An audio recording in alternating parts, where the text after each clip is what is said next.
Hello, everyone. Apologies that we are late. Purely technology's fault. So I am dialing in from an iPad that I've managed to just hook up. So if the experience is less than, then apologize. But you get a different view of me as well, like funky. Um, so I'm going to jump straight in. This is a great webinar, a late webinar, but it's timely as well because so many people are looking at running those employee engagement surveys, experience surveys, whatever's going on to find out what's happening in organizations. And they're suddenly looking to do it in April and May. And here we are at the end of Feb, and people are in that panic. Can we do this in 4 weeks? Can we get this done in 6 weeks? My CEO is asking, when is the annual survey going to go out?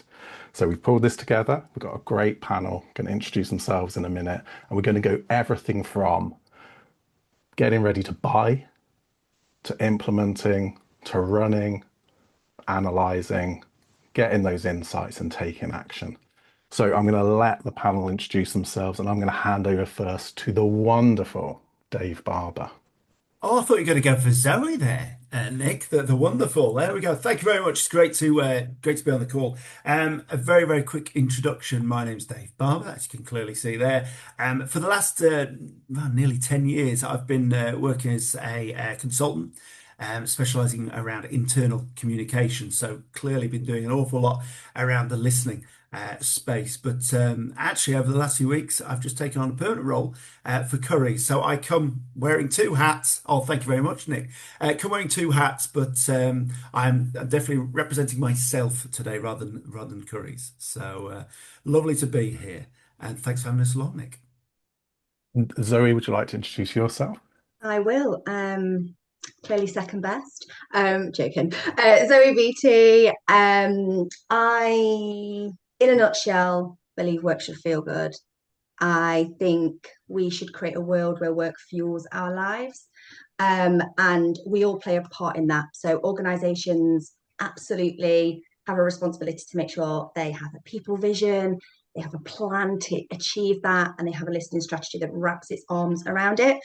But we all equally have a role in that as well as leaders, as managers, as teams, and individuals. And we have influence, power. We have this beautiful gift to have this positive impact on our lives at work. So, again, thank you for having me. Amazing. So we've met our specialists who've been doing this in organizations, who've been getting out there, make it happen. And over to Naomi, introduce yourself, please. I'm assuming you saved the best till last, clearly. That's what I'm going with anyway, rather than just being last. Hello everyone, I'm Naomi. I'm head of revenue and growth at the People Experience Hub. What does that job title actually mean? It basically means that I've been selling surveys for a really long time. So coming up to 8 years now. So there isn't anything that I don't know about buying surveys.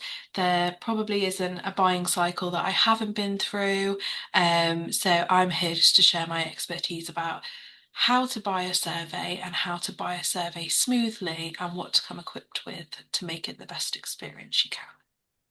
Amazing. And you're absolutely right. I did save the best to last. Hi, everyone. I'm Nick. I'm the CEO of the People Experience Hub, and I'm going to get straight in. So let's talk about buying a survey. Predominantly, I've got some questions for you, Naomi, so you can help people think about what they need to do. But Dave, Zoe, jump in. You've got great experience in exactly this stuff. So Naomi, think about in terms of what does good buying look like when a HR team comes to you about running a survey? What makes the process smoother for everyone, for them and for you? Two primary things that I would say, and either one of these can trip you up. So the first is stakeholders. So making sure that you have all the right stakeholders engaged, because the amount of times I've seen people teams come to me and they're really passionate about surveys and they get it and they understand a listening strategy and they understand the impact that listening can have, and we have a great conversation. They love what we do, and we get really excited about the change that we can make, and then they have to then take that away and say, oh, I need to go and I need to talk to my boss, or I need to go and take it away to this team, that team, and then those people aren't bought in, they don't get it, or they're already using a different tool. And this wasn't something that came to light before the conversation. And then it's just disappointing for everybody in that situation. And secondly, a goal as to why you're doing it. We talk a lot internally about how surveys can become a tick box exercise to say that you've done it, to say that you have something in place to listen to your employees. But we all know that listening and acting are two different things. So the second thing being, come with a really clear goal in mind. I can help you think about things that you particularly want to change or problems that you might be having. But if you don't have that really clear goal in mind outside of it being a tick box, then that's also where the process gets a little bit bumpy. Really interesting. And the stakeholder stuff and the goal setting is clear.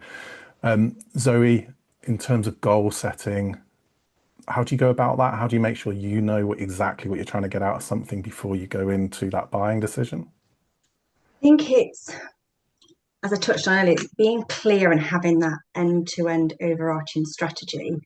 So whether you're new to surveys or whether you're currently coming to an end of a current provider and you're looking for a new one, it's not jumping straight in of, I just need a like for like, I just need another survey. It's being really clear about what's that end-to-end picture look like.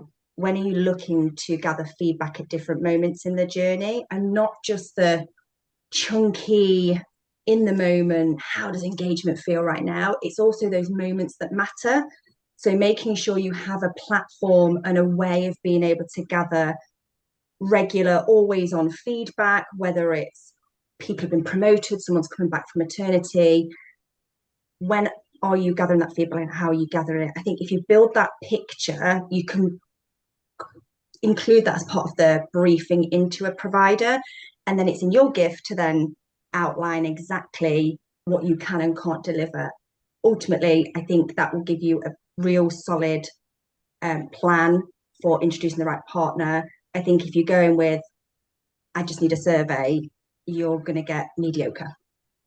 You're going to get a really basic thing, and you could probably get somebody and that internal stakeholder challenge is immediately going to be, can we not just do this on Microsoft Teams, on Forms, on SurveyMonkey, on something? If it's just a survey, can we not just do that somewhere else? Dave, how do you manage those stakeholders? How do you identify the stakeholders, and then how do you engage them? Yeah, I think it's look, certainly two questions there, isn't there? So, first one, let's talk about identifying stakeholders. For me, it's about really going back and looking at your organization as a whole. Where do those areas sit? So it might be that you've got a really, really small structure within your organization. Okay, who are the key people that you want to engage with? And that could just be a senior leader set in the organization. But for me, it's really about identifying, yes, you've got the structure around that, but who are the key players as well, and influencers right across the organization. I think a lot of what people do is forget that there are some real influencers in your colleague pool as well. And it's really, really important to engage with those guys too. It might be that you've got a colleague forum or somewhere where you share ideas, making sure you're really thinking about absolutely everybody within the organization you can engage with and really get them buzzing about this new tool. It might be an existing one that you've got, or something that's brand new that you really want to get involved with. That was the first piece. And Nick, I've completely forgotten the second question. You'll have to forgive me on that one. But I think you talked about identifying. How do you engage them? how do you engage them? Engage them? Well, probably start talking about that. So it's about really thinking about those moments in time. So really, and it's not just before the survey goes out. So of course you need to start thinking about, right, we've identified these people, right? How are we going to get them on the hook? How are we going to start to really think about how we can engage them in what we do? And you can do that in various face-to-face briefings through various, all the communication tools that are available to you. But then thinking as well, obviously through the listening survey, which is very, very important, but a lot what I see, certainly when I've been into organizations where they're so heavily focused on the beginning part and making sure they've got everybody engaged in this, they completely forget about, well, what happens next. And I know we'll be coming on, I'm sure we'll be coming on to talk about that. So I'm not going to talk too much about that, but really thinking about those three key areas. So the before, the during, and the after in terms of your communication. So utilizing those tools with those key stakeholders and then making sure that it absolutely lands exactly how you want it to. Great question.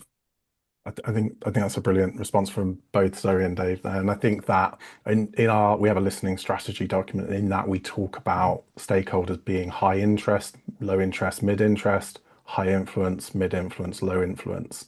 If you can, I think that's exactly what you're talking about there. If you can map out that, they might be low interest in what you're doing, but high influence.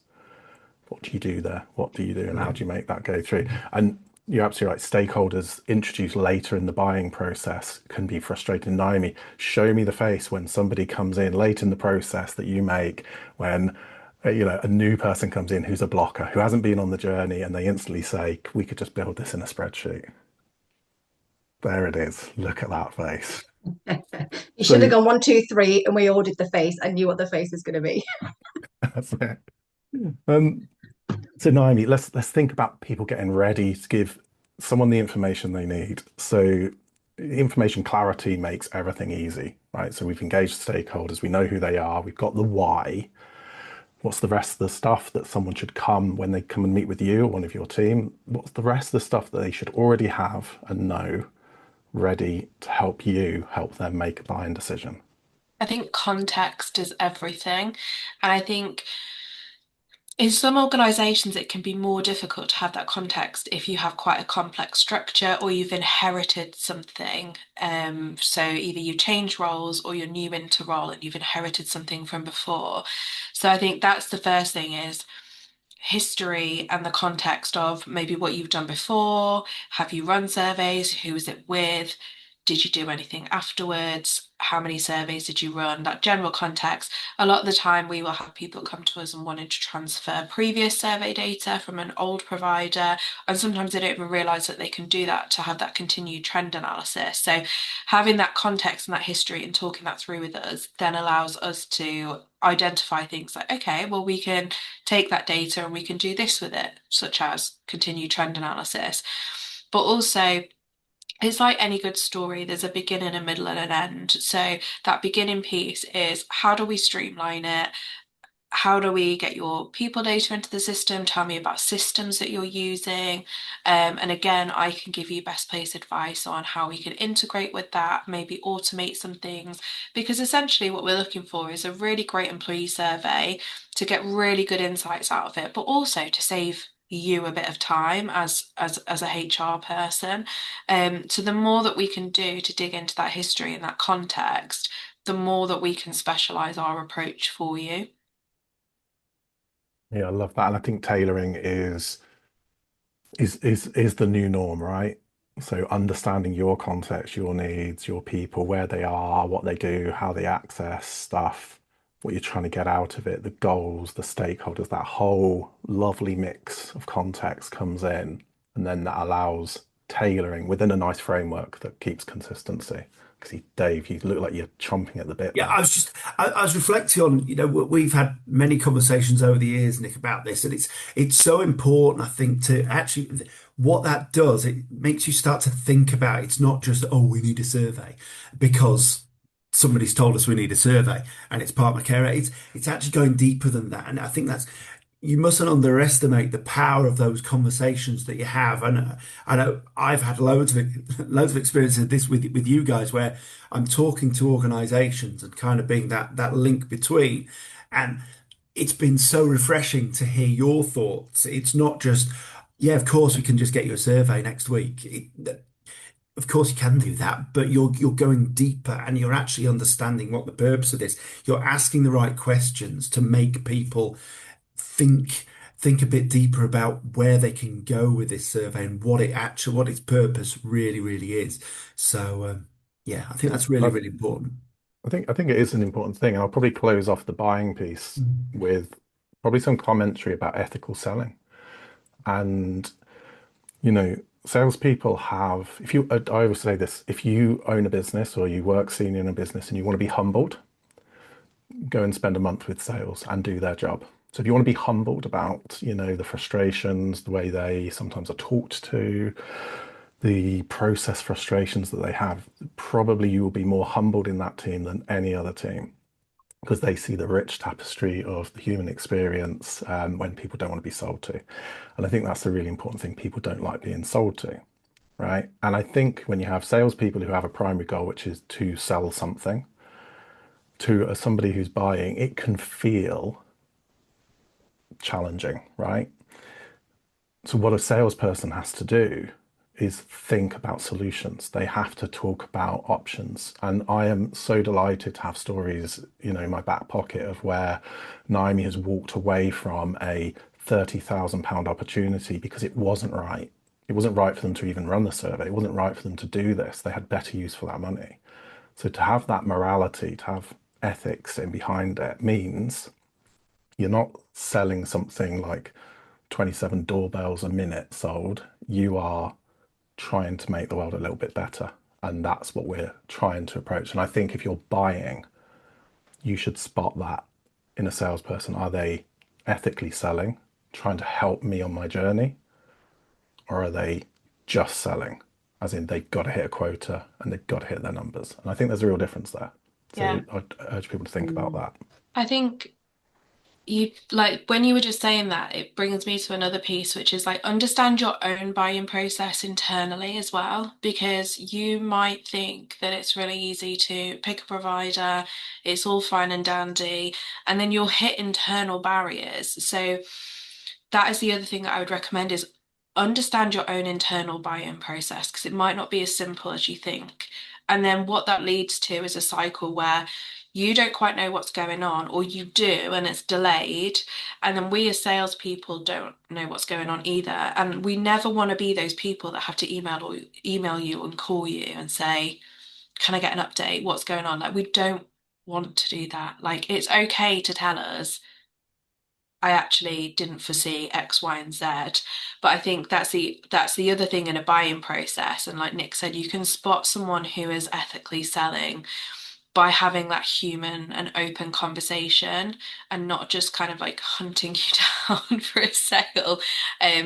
You'll get that slight kind of reservation when you can tell that somebody, wants to help you. So just reciprocate that, keep us up to date with like where you're up to internally, because there's actually lots of things that we can do to help you as well, especially like building internal business cases. Like we can be your best ally. So don't underestimate how much a salesperson can actually help you along that journey as well. That's a great point. And I think we've just got a poll pop up as well for people who've joined the webinar to be able to let us know what some of the buying barriers are. And I can't see in my view some of the comments, but I can see a comment has just come in as well. So I'm not sure, Naomi, if you can see those comments there. I can. And this is something we're going to come to a little bit later. So, Johnny, thank you so much for your comment over on LinkedIn. So Johnny was saying it's interesting how surveys often deliver no tangible results, as a lot of employers don't know what to do with the data that they've collected.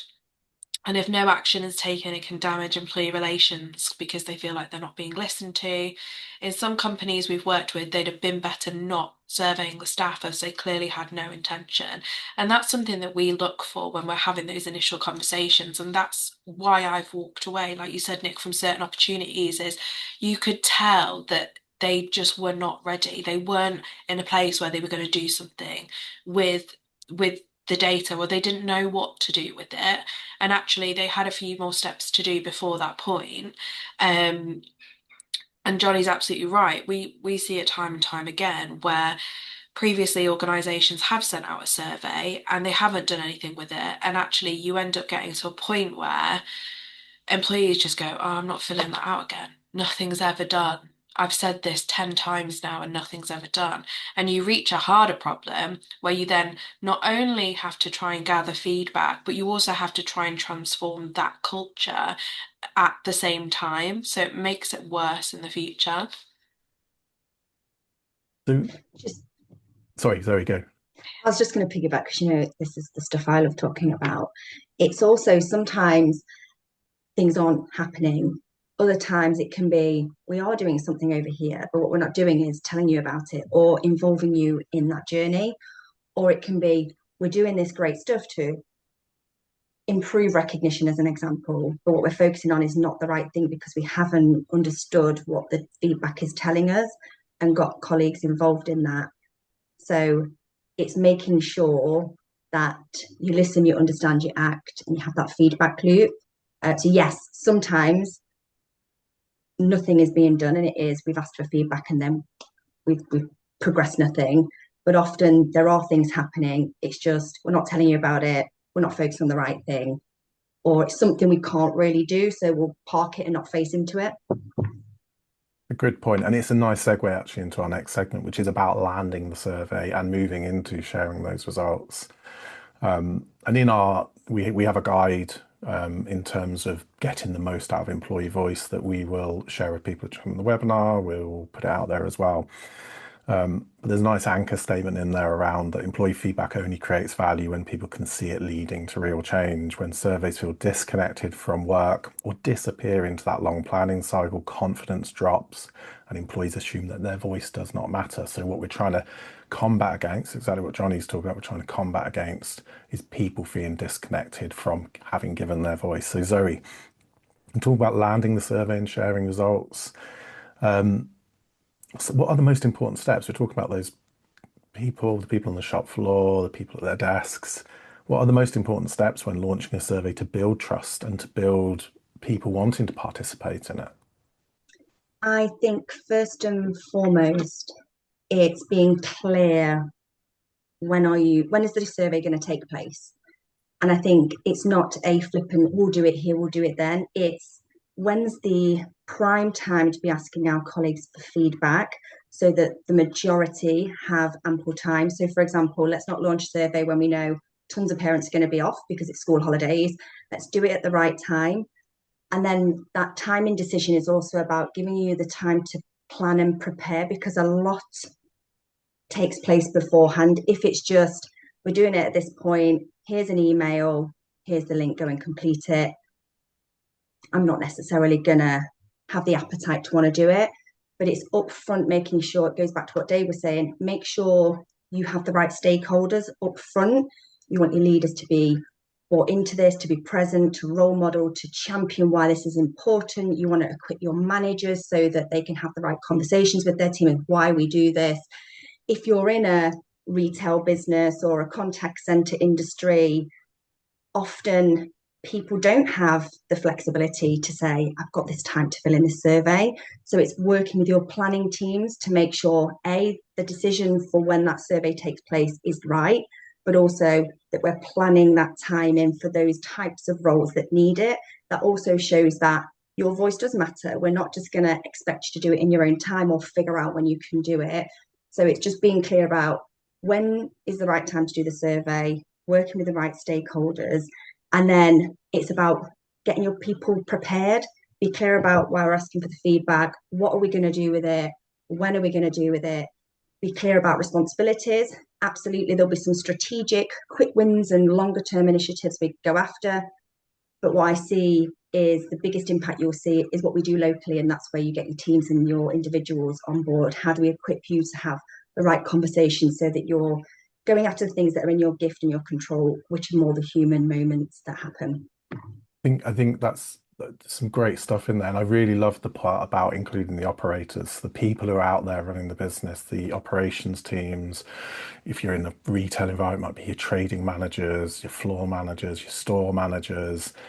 Because the reality is, if they tell you you're running this at the right time for you, you're running at the right time within the HR strategy, but operationally this is a nightmare for us, but we're going to do it because we always get stuff done, then you're actually putting a nice little friction point in there as to why they should be doing it, to give them a voice. And Jordan, our head of client delivery, always talks about survey season. And I love thinking about these things in seasons, which is like, we know that September, October, early November is a hot time for running surveys. We know that March, April before Easter, after Easter, May is a hot time. If you're in hospitality, when do you want to run a survey? probably as you're closing out your busy summer trading, as the weather starts to change, but before you hit that Christmas trade, which is so important, same with retail. So let's do something between times. Let's do something when we're switching out of summer and into decorating with wreaths and Christmas parties and all the rest of it. It makes sense. Build it into your operations, your people strategy, engage those people. David, where do organizations go wrong when they're communicating this? I think it comes right back to, and we've said, a lot of people, emergency, we need to pull together a survey. It really does come in the planning part. I think there's probably three key things for me. The first bit is actually leaving it too late and just throwing the survey out there. What Zoe was saying, just completely agree. How do you really engage with people? Get them on board as quickly as you can. All those key contacts. I feel like I'm repeating myself a little bit here, but actually, by shaping how the survey goes out and by engaging them early, guess what? You've already got them engaged further than just saying, "Here's the survey. Go and deliver." Because of course they will deliver it, but actually by getting them involved, it's so important. So there's the first piece. Please don't leave it too late, but really engage with people. The second thing that I think people kind of forget is around it's how do we, and I've already mentioned it actually, so just being careful how I say this again, but forgetting what happens next. It's so important, and I think we've already seen some of the comments coming through around that wall of silence after the survey is really, it can be so detrimental, and I have seen it happen where the organizations just don't get to that feedback as quickly as possible. And probably the third thing is kind of linked in with, well, all the points I've made. Third one is actually really being clear on how are you communicating this stuff out? How are we utilizing our teams within the organization to share this and making it local to each and every team? Because guess what? An operations team is completely different to a corporate team, is completely different to a supply chain team. Everybody is different, and you've got to take the overall importance of the organization and the messages that you want to share and make them relevant to each and every department in there. So I've given a few solutions in there. Sorry, you've asked me for three things that actually people. No, So, I think it's good, and whenever I get to join Naomi talking to like a future client, it's one of the things we always talk about, which is what is lead time? What does lead in look like? And we're always talking about, 4 weeks, 6 weeks, it's about iteratively something is coming, get people excited, but then make those big, bold promises that say, when the survey closes on this date, within the first week, we will let everyone know what the participation was Exactly. and any top line scores that we can share with you. Mhm. 2 weeks later, our board are going to be meeting to discuss these results, where they will be looking at this. And after the board, we'll be letting senior managers know those results. Make the statements, make the promises, and deliver the promises. I think that's so important, Nick. Sorry, I interrupted you there, but it's No, so important that we do that, because otherwise there is that horrible void, and nobody wants to be in that place. But by being really clear and setting yourself challenging, obviously the system needs to be able to deliver those things, but to be able to go back out and say, thank you, here are the top 3 things or the top 5 things, that is so relevant to everybody. Because going right back to the point that was made earlier, if you're just going to that wall of silence, guess what? yeah, People are going to start just getting completely disengaged with this stuff. there's no Also power outline in that. what's next as well. So great, thank you so much. These are the top line results. These are the things that we're going after. But hold ourselves to account. Like, it doesn't mean we're going to make this improvement by X date, but what's next? Like, is it we've got some quick wins to go after? Is it we want to invite some of you to get involved in shaping some of these solutions? Is it we're not quite sure how we're going to do this, but hold yourself to account, because then when people see it, whether it's verbally or on paper, we're going to be coming back in 3 weeks' time or 2 weeks' time or whatever that timeline looks like. People will then be questioning, hang on a minute, you've not come back to us. People will remember that. And that's where it goes back to people don't listen, people don't act on the feedback, you ask for our feedback, we do nothing. The reality is things are happening. So hold yourself to account. I've got I love all this because I've got two main predictors of good participation and good responses, not people yapping through, right? Yep, yep, yep, yep, yep, yep, yep.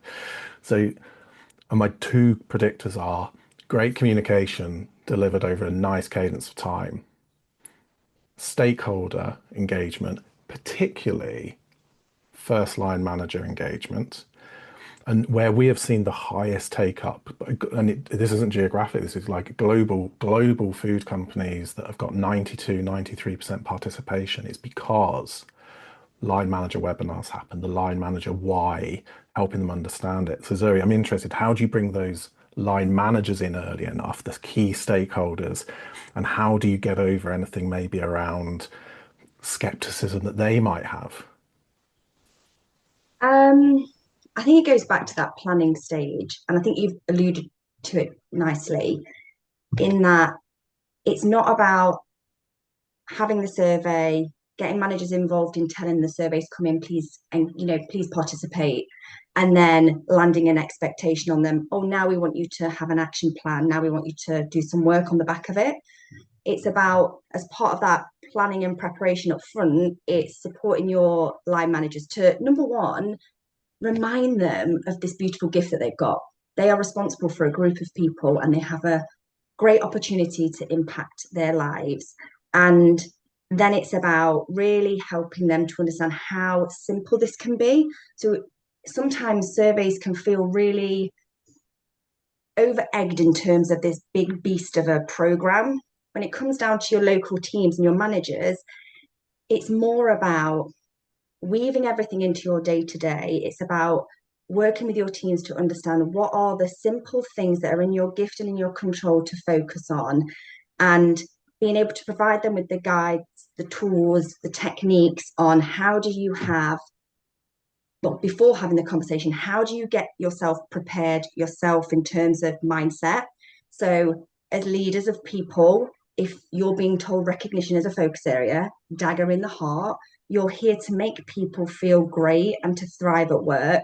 So it's helping them to be prepared mentally for what are the results telling you and for that dialogue. Then it's about providing the tips and how do you spark that conversation? How do you get your teams involved and owning it as well? And it's really making sure that then there's that follow through. And like I say, it's weaving it in to the day to day. It's not extra time that's needed. You'll have one-to-ones, you'll have buzz sessions, you'll have team meetings, you'll have these touch points, these rituals, these habits that happen. It's about weaving it in and not over egging it.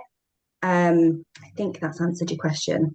But yeah, it's giving them the support up front. When the survey's ready, it's doing that light touch reinforcement. We've given you these tools and techniques to support you, and it's having the support available from your people teams, HR teams, whoever's responsible for the survey, to be on hand to help them. But again, going back to that planning stage, it's bringing in your planning team for the industries that need it, making sure that they are helping from a how do we make sure this time is protected so that managers can have these great dialogues with their teams and have these action plans in place and then continue to follow them through. Brilliant. That is great stuff. And I do think that line manager importance about that, you get to have great conversations with your teams after this. You get to see what you can do different. That, Dave, what you were talking about in terms of, top level versus local levels, or you talked about how do you make something local, so how do we make sure that it feels local, that this is our local issue? How do we do all of that stuff? This is exactly, line managers are the key to that, because it's talking about culture in the moment. It's talking about the engagement problem right now. At an organization level, we might have a comms issue, we might have an organizational policy issue, but we don't have that in my store. We don't have that in my office. We have a great comms in here. We have great application of policy in here. What we have here is a recognition issue. So tackling that local stuff. I interrupted that. And it's also that trickle effect. So not just your team managers, it's right up to your exec team. Everyone who is a line manager, if you're responsible for others, you have this opportunity to impact how your SLT feel, how your ops managers feel, how your store managers feel. I think your line managers, if they see that role model behavior of my manager's also talking to me about how I feel, and we're focusing on the things that are in our gift to drive, I think that then helps with the skepticism because it's, oh, Mhm. okay, it's being led from the top. Yeah, show me, tell me. Yeah. And oh, tell me, show me, and then show me you're moving forward. And this is the biggest section of the webinar. So if everyone thinks, oh, we're hanging around here for a bit longer, this is because we're talking about that comms in, that comms during, that comms out as well. And I think, David, it's one of the things, probably a great question for you. So I'm genuinely interested. It's like, how do you make the messaging post survey, maybe pre-survey as well, but let's talk about post survey. How do you make that messaging post survey feel human, feel genuine, feel authentic, not corporate, not a distant head office person who's knocked up some comms and is getting shipped out? How do you introduce that richness and make it feel local as well as that overarching message? That is a great question. I think a lot of organizations potentially do struggle with that because it is seen as, well, corporately we've got to do these certain things and we've got to share them. Um, and actually, it's how do you bring them to life? And this is where data is so important because actually you're able to see, okay, we're seeing a real concern or an opportunity in this certain area, right? Actually, let's bring that to life. So actually, we're here with Nick. I'm using this as an example. Bear with me, okay? But we're here with Nick, who's in X store or X area. And actually, one of the big bits of feedback was around this. So, and Nick's going to explain in his words, not corporately, exactly what the feedback was, but how we're going to really focus in on this one. And actually, by using character, I don't want to use the word characters, colleagues around your organization or employees around your organization, rather than the exec level or high level people within the organization, it is so much more real. People can actually engage because guess what? I know Nick. I've seen him before. He walks around my store, or he's my office manager, or whatever that may be. Actually, I'm far more likely to trust Nick than the senior leaders. Sorry there if you're a senior leader listening to this, but that's the reality. That's the reality of this. And I think wanted to also talk a little bit more around it's okay to just be really honest. You can say, look, here are the three big things that have come out of this, and actually on one of them, we're really going to struggle to do anything with this. And we wanted to explain why we're not going to do anything with this. Just being brutal, not brutally honest, but open and honest about the why we can't do this. And there is a number of reasons why we can't do this because of X, Y, and Z. My biggest feedback here is keep things real. Use your colleagues, use your teams, because guess what? More people are going to interact and really engage with those people if they are closer to them. I could talk loads about Endelman trust barometers and all the rest, but let's not go there today. And I've got to get out of jail free because Naomi's put a hand up, so that must mean she wants me to shut up now. No, I just wanted to add on to something you were saying, but I didn't want to interrupt you either. Go for it. I saw this comment on LinkedIn about 5 or 10 minutes ago, and I wanted to save it because I knew it would become relevant. So thank you, Victoria. She's saying she's loving the conversation, so that's good. Thanks. We're not boring people, so that's always positive. Um, she said, when listening and responding to results, we need to address the root cause and not the symptoms that can often appear through a survey. It's harder, but much more valuable for tangible impact on colleague experience. I thought I'd bring that up now because I feel like, Dave, you would have a lot to say about symptoms versus root causes, but also how important it is to address that when you are communicating results back. Like you said, sometimes there will be a root cause and there isn't much you can do with it, but you can explain why. E- Exactly that. I think great summary, and it's just about being, but certainly at local level, that look, there's going to be stuff that is corporately we can't fix this, or well, we can fix it, but it's going to be a longer term solution that we need to put in, and it's going to take us 12 months to really look at how we roll this through. And by being open, by being honest, and just by sharing that, guess what? People might not like it, but at least they can see, well, that's um, why that isn't going to be a big thing that can change. And we're not disengaging with people because we've hit it straight on. We've not just hidden away from that point, which has clearly come through in the survey. We're tackling it. We're being open with you, and we're explaining why we can't. And So and important. I'm going to jump in there with I'll go with for a it. stat from some of our own data, which is if you want people to stay, if you want people to thrive, be motivated, if you want people to be committed to your North Star, to your vision, your mission, your values, then authentic leadership actually is one of the key drivers that comes out of our data time and time again. We see our leaders, we have empathy with our leaders, we believe they're authentic, we believe when they tell us something, it's the truth, and they're taking us in the right direction. And you wrap all of that stuff into what you've just been talking about. Communication is a reflection of leadership. Communication is a reflection of the organization. So how we communicate is really important. And I think this is a nice move across now into the next section, which is about turning results into visible action. Yeah, and I'm probably going to start, Zoe, with you, which is you've run your survey, you've got your results. It might be a mixed bag, might be great, who knows? What's the first 72 hours looking like for you? You know, So first and foremost, exec, senior leadership team need visibility of what the results are telling us. There might be some quick decisions that we need to make. And then it's really being clear outwardly to colleagues about what are the results, top line results, what are the key themes, and going back to what we were saying earlier, what's the next steps? And some of those next steps may be deeper dive, more information, get to your root cause, get colleagues involved in what the solutions need to be, or there might be some quick wins.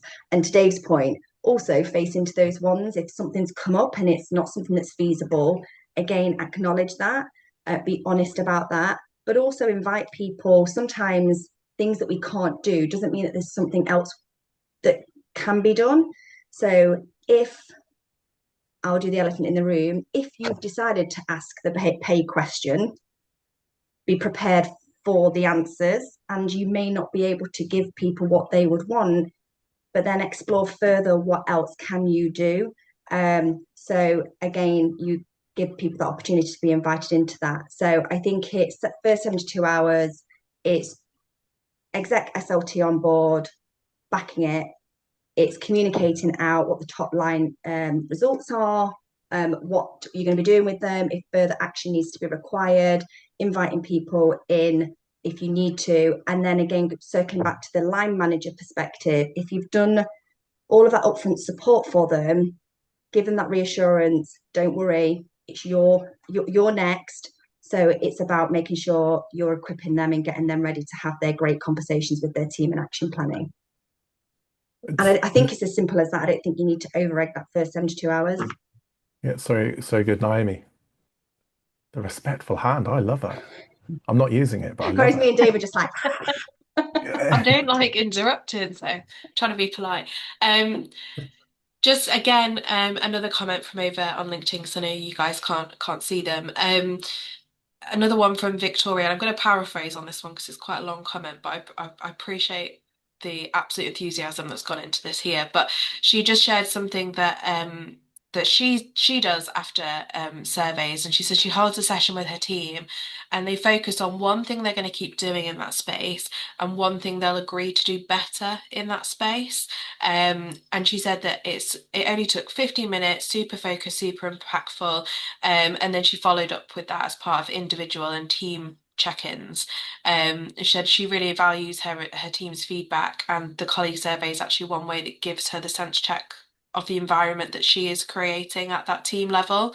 So I just thought that was a really nice example of that first 72 hours. I think that's a really nice, like we were saying before, hold yourself accountable, commit to something. What's one thing that we're going to keep doing, and what's one thing that we'll agree to? I like that, agree to do better. I like that as a phrase. That's really nice. Nice, So isn't thank it? you, Victoria. That is nice. And it's because again, we're talking about like this accountability and ownership. And one of the things I think I've heard Naomi more and more saying with meeting with particularly large organizations, complex organizations, we have 1,000 line managers, we have 2,000 line managers, we're global, we're disparate. That that messaging of, survey, insights, action, kind of makes sense, right? But the bit that's being bolted onto that now in the conversations I'm seeing that Naomi has is kind of that survey, insights, action, ownership. Yeah, because action, if it's Mm. just told, if you're just told to act and you don't know the why, you don't really understand the data, you don't understand what you're looking at, or you don't have access to your own dashboard, you've just been told your team results were not great, then the reality is you're never going to own it. And I think ownership is so important, but we've got to help managers without overwhelming them. And that's really important. Naomi. Um, just another comment that's come in, and again, I saw this a little bit earlier, so thank you, David, for your comment. And I was saving it because I knew that this would come up when we start talking about that bridge between insights and action. David's comment was, listening and acting on employee feedback is the right thing to do, but when investment is required, because let's be honest, it costs money, it then quickly becomes a question of return on investment. How can a survey partner help evidence and demonstrate that return? I just thought I'd touch on that as you were just about to start talking about that data piece, how to understand it, how to enable that in organizations. So, and this is something I come across all the time. It does become a question of return on investment. Well, what are we getting out of it as a business? So, Nick, how can a survey partner help evidence that? Was that for me? Am I Yeah, being asked a question? yeah. Wow. Um, I mean, I think there's a few things that kind of make sense, which is if you've done what Zoe and David have talked about, which is goal setting, setting our objective, what are we trying to solve here? Not just what are we trying to find out, but what are we trying to solve? Then you kind of need to anchor some of those things. And it might be that it's retention. That seems to be a pretty popular one. It's around retention, cost of hire, time to hire, loss of productivity, cost of overtime, cost of agency, loss of customer satisfaction because we haven't got the goods on the shelf or we haven't been able to deliver on time. All of that mix around retention is a cost mix. And there's some great data out there. I always recommend looking at the Unum bit of work. It's a bit old, but I think it's still relevant. Unum with Oxford Economica, who did a piece of work which is the cost of brain drain, and they looked at what is the true cost of someone leaving the business. So you go to the CIPD workforce trends and look at their planning. They'll probably talk about 3 to 5K as a cost to hire somebody in total. So if somebody leaves, the cost to rehire is about 3 to 5K, and most people use that. In a retail environment, they found that it's more likely to be somewhere between 11 to 20,000 pounds Wow. because that person doesn't understand their pay slip. They've got questions. They don't understand where to get your new uniform. They've got questions. They're not going to be coming in at 100% productive. They're going to come in maybe 70% productive and they're going to find their feet. So it's not just the cost of hire, it's the cost of productivity loss. So there's a really nice one around that says if you can identify what it costs to lose somebody and rehire them, and if we were to be able to tell you the drivers that help people stay, then we can reduce that turnover. There's a really nice cost there. And then we've got motivation, productivity. And what people miss is things like innovation and wellness. How many days are we losing to sickness? How many days are we losing to work-based stress? How many days are we losing to musculoskeletal injuries where people are cutting corners or trying to do more? So Mm. what can we do to help reduce that and understand what's getting in the way of that? So I think survey results, well designed, can deliver that very clear ROI. And then what you've got is efficiencies. How long would it take you to pull that result together? I talked to someone the other day and they said it takes us 2 weeks with our spreadsheet and our Teams forms and our CEO gets involved and I get involved and we have our chief technical officer getting involved. We've got a data analyst who helps us as well. You've got 4 senior people working on spreadsheets to try and produce a PowerPoint to get out to people in the most haphazard way. That doesn't create ownership and it's created work. Just take that away immediately. It's gone. So I think when you're building that ROI, there's all of that stuff. And then you get into the soft stuff, which I think will be a segue over to David and Zoe to talk about, which is, how do I feel when I don't feel listened to? How do I feel the cultural return on investment? It might not be financial now, it's cultural. How do I feel? When somebody asks what I think and I tell them and they act, do I feel empowered? Do I feel more positive to my company? Do I feel my purpose is more aligned? That might not necessarily translate into cash that you can evidence, but it translates to when you walk around that floor. Nicola Marshall, Chief People Officer from Welcome Break, said this in our last webinar. When I go to a site, I know. I can just look at people and I know. That is a return on investment as well. I could talk for hours on this, but I'm going to just hand over to Zoe and Dave to say, is there anything you'd like to add to that? I wanted to add, because we're talking just before actually going back a few steps. Um, this is so simple, uber simple, but one thing that we haven't mentioned here is the power of a thank you. And we mustn't forget that we're very, very quick to go straight to, right, well, what did the results show? What are the top three things? What do we need to go to? Well, just hold it just a moment. It's really, really important for us to actually recognize that people have taken the time, sometimes during their very, very busy working days, to complete a survey, which is so important. And I've noticed it's such a simple thing, but it can be missed.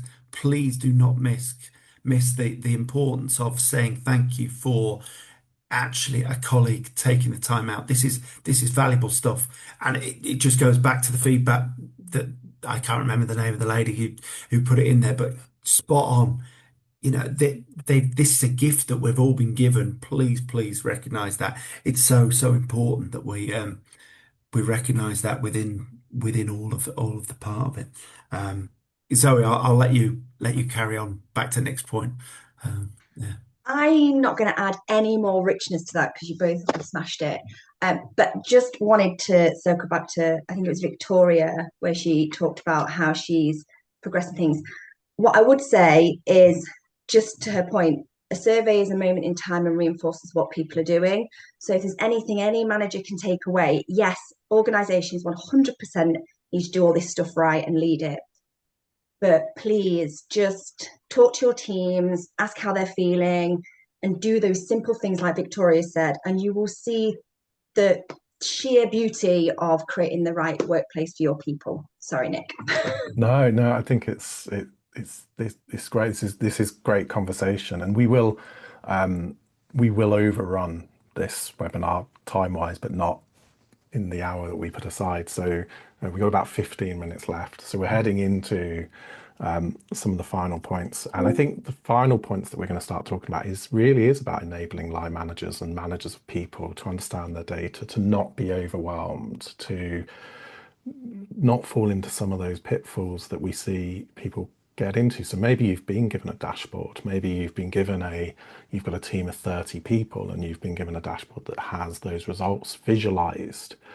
How do we not get overwhelmed by that? How do we not overanalyze that? How do we take top level thinking? And both of you have made comments around what people have done. And the thing I'd add to that is, if somebody somewhere in the organization is doing something well, like Victoria, tell that story. Because a lot of line managers, you think about a front of house manager in hospitality or a store manager in a retail environment, they've got so much on: cash compliance, customers, stock, workforce planning. To add some more stuff into the mix is complex. So how do we help them? How do we help them be not so overwhelmed? How do we help them just see the three things you can do right now to make a difference? And it's probably a good time, actually, Naomi, if we can share the 4-box grid, because I can't share anything because I'm on my iPad having crashed a laptop this morning. I can definitely try. Let's give it a go. Let's see if we can share this. That's all I'm committing to, is giving a good try. We'll see if it happens. Just while Nick is bringing that up, just to your point there as well, it's encouraging that peer-to-peer support as well. So actually, if you've got a line manager, to your point, doing something really well, or one of the themes that you might be focusing on as a team is someone's strength and they're doing something really, really well, connect and learn from them, because there's some real lovely nuggets within that. Anyway, I'll stop because names slide. No, it's good. And I mean, this isn't, I mean, when we don't normally put this sort of thing on a dashboard for line managers, this is a top level. It's about setting a strategy, but it's about helping people understand. So what are we seeing here? What we're actually seeing here is the questions from a survey and whether they best predict a positive outcome. So in this is an outcome around well-being. And what we're able to do within surveys is take that data, which these are the things you can't really just do on a spreadsheet if you're running it through forms and stuff. Take your data and analyze it to its drivers. And drivers are the things that best predict a positive outcome, and the outcome is well-being. And then this plays into both your point, Zoe, and David's points, which is celebrate and protect. So the things that are driving positive outcomes for well-being, top of the box in the top right, we celebrate and we protect. These are the things where you do say thank you, you do praise people, you do talk about the things we're doing really well, and we protect them. And in terms of your focus areas, which is the bottom right, these are the things that best predict well-being outcomes, but you're not doing so well on. And you think about running like a 30 or 40 question survey, but only coming out and saying, if you want to change well-being in your organization, there's just 4 things that you need to really worry about. 2 of them are things you need to improve, and 2 are the things you need to protect and celebrate. That's the type of thing that I think gets missed so often in surveys, which is cut through it. All that stuff on the left, all those other questions are almost not irrelevant, but are almost not the priority right now. We can prioritize based on visualizations like this, but giving this to a line manager would probably feel pretty overwhelming. So you've got to convert this into something that they would understand. And I think that's where great communication, line manager toolkits, line manager webinars, taking them on the journey, is you don't need to give them this. You can just take them through it, is probably the most powerful thing. Thank you, Naomi. I think you're spot on, and I'm pleased you mentioned there, Nick, around webinars in an area, businesses that are increasingly more disparate around the country. You can't just get everybody together in that office anymore, but you can get them on a webinar where we can really get into a little bit more detail to educate and upskill some of the teams to just talk through a number of key areas of opportunity. And equally to have that open and honest feedback where you can ask questions on there, share best practices, share what's working, what potentially isn't, and create communities where you are able to share the feedback of, look, I've shared this with the team, I made a right balls up of it. Can somebody give me some advice on what to do here? Versus actually, well, I had a go and it didn't go as bad as I thought it would do. Really, really important to just build the confidence of your team to be able to share what can be an incredibly, as you just highlighted there, incredibly complex set of data, Nick. And Zoe, what traps should managers avoid? The over-analysis, the trying to fix the world, what traps should managers avoid when they start to see that data that comes out? Being defensive, which is such a natural response, and you're going to feel it. Some people somewhere, but some will feel it. But it's giving yourself time to digest and understand and prepare for that conversation. So yeah, being defensive, as you say, try and fix everything.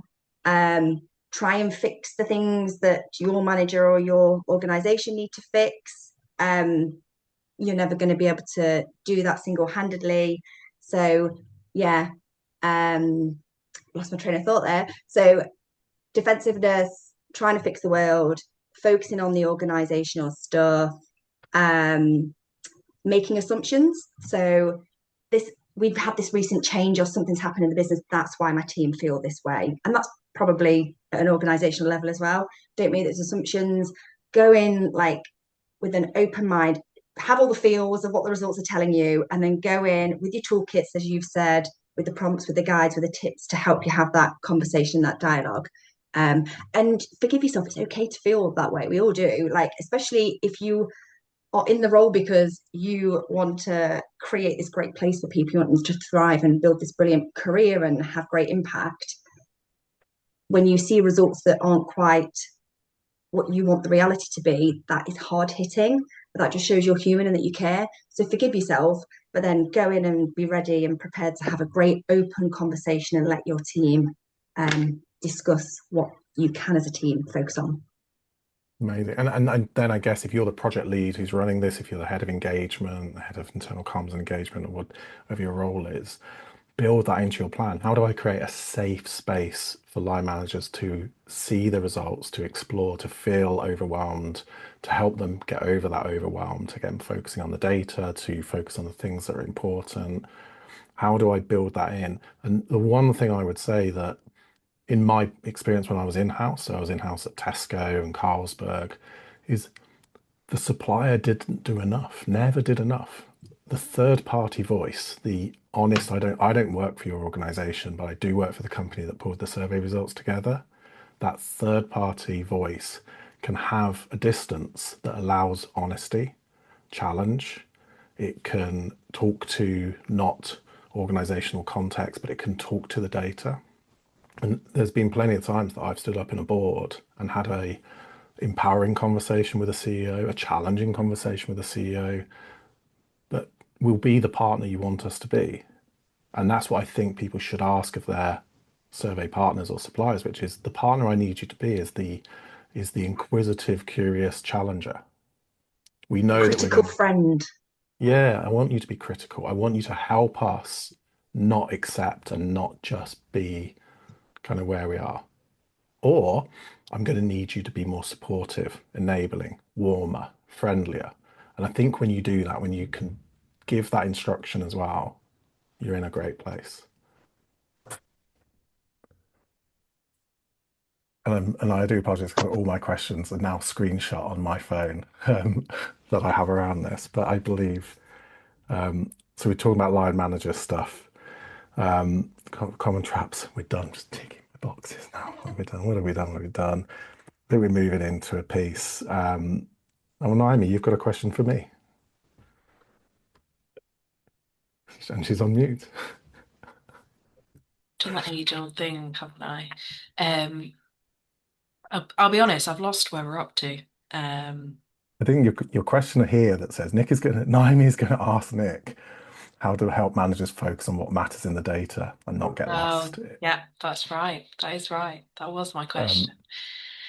So how do we help managers focus on what matters in the data instead of getting lost in dashboards or percentages, Nick? You make it familiar, right? Do you know what? I hear this all the time, which is our managers aren't analysts. They can buy a house, right? They can rent a car, they can buy a car, they can buy a holiday, pay their bills, they can manage their monthly accounts, they can get paid, they can spend the money, they can save the money. They see charts all the time from their banks, building societies, from their local council and what they're spending the money on. You know, they see this stuff all the time. They are not people who do not understand data. You're just presenting data in a way that they have never seen before. So you have to make it familiar, those webinars. But you only also give them the channels and tools that make sense for them. One person is a visual explorer, heat maps and charts and dashboards, they love them. The next person is a text-based explorer. And what they want to do is write down for me what happens there. And this is where there's some powerful tools. So for us, it's about going, we've got a combination of visualizations, and then we've got a combination of AI tools that will turn those visualizations into text-based summaries. So if you want to explore your visualizations in a query text way, you can just do that, but make it familiar. But it all starts with help them understand the why, the what, and the how. Make it familiar for them, take it forward, and all the things that Zoe was talking about. Take the overwhelm away. A dashboard should never be, this is our fixed dashboard. It should be, this is our line manager dashboard. This is enough for them, for the job they need to do. This is our senior manager dashboard. We have different charts, different filters, different access, and I think that is a more modern way of doing it, which takes us into the final stage. So we are into the final minutes now of closing the loop and building trust. And so just going to be some quick fire questions then, I think, for this one. Dave. I never know what to call you. Oh, Mr. yeah, Barber. it's never stopped you before. No. What does effective closing the loop look like in practice? Wow, that's not good. That's not a quick question. Five As- seconds. close the this is just about maintaining that communication, making sure that you are being absolutely super duper clear, both with your key stakeholders are helping you to cascade this message, but making sure that the colleagues on the shop floor or in the offices or wherever they are really, really clear that their voice has been heard. Really, really important to make sure that that's getting out there. Local examples are really, really important.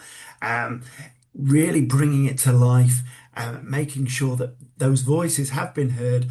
People are fully aware of that their voice has made a difference to this, and things are going to change as a result. I feel I've gone completely off piece there, but there we go. No, Stop there.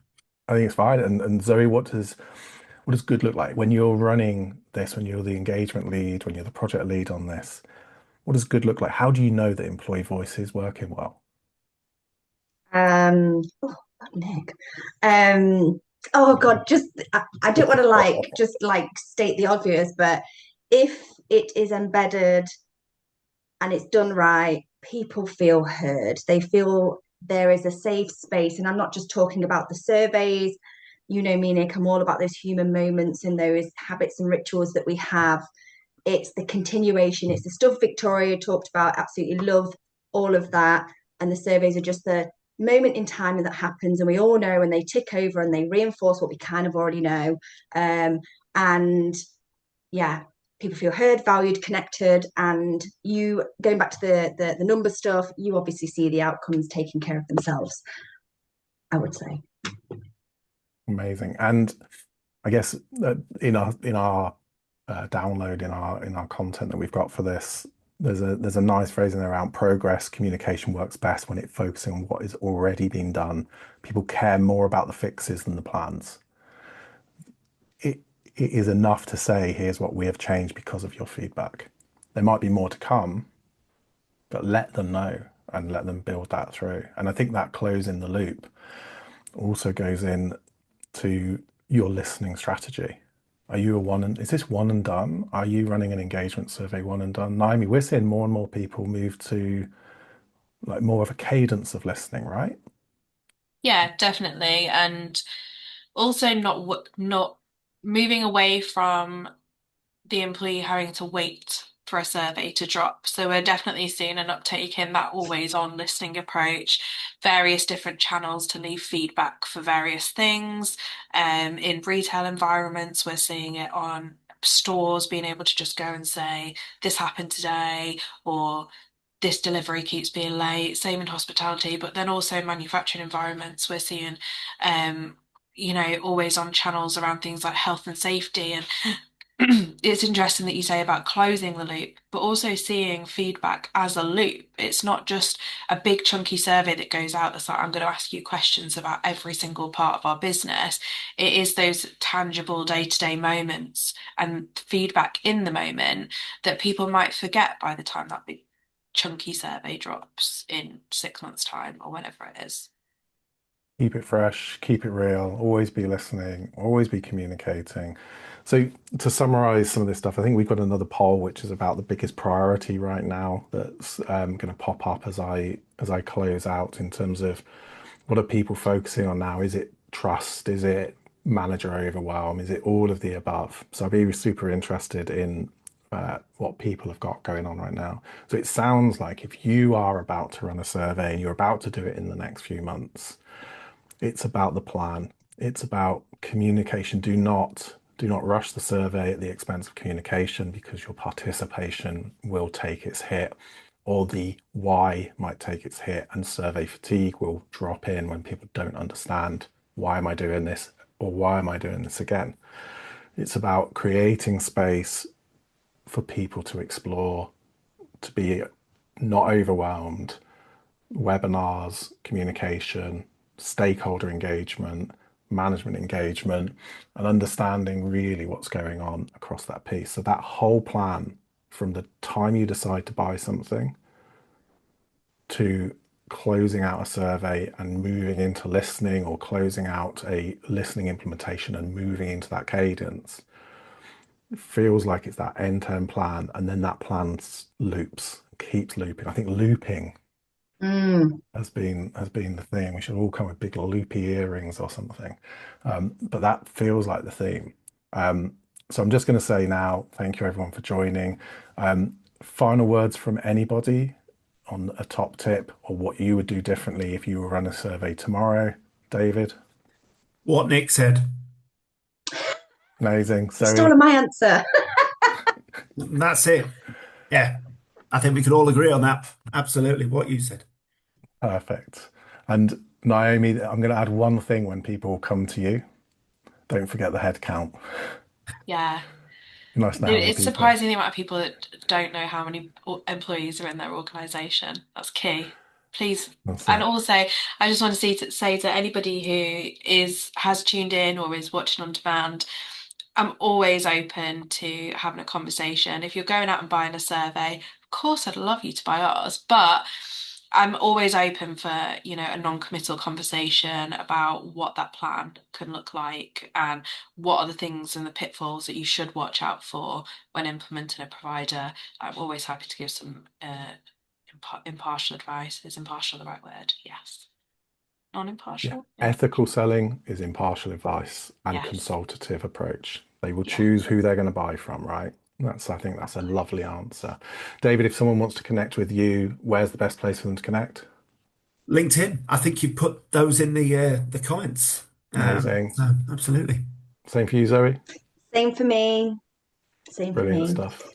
And so some of the stuff we'll be sharing, we'll share with everyone who signed up to the webinar or who requests it, our guide that's sitting behind all of this, some of the other content. We'll also share our listening strategy document that talks about stakeholder and influence versus interest, and how do you manage interest topics, and when a CEO says something like, wouldn't it be interesting to understand ... and everyone goes to run awful questions based on that, and they didn't really mean it. So all of that stuff we'll share. It's been delightful. Thank you so much, everyone, for being here and adding all the value. I think we could have done this for hours. Yes. So namaste. So very well. Thank you, everyone, and goodbye. Thanks, everyone. Bye. Thank you. Bye.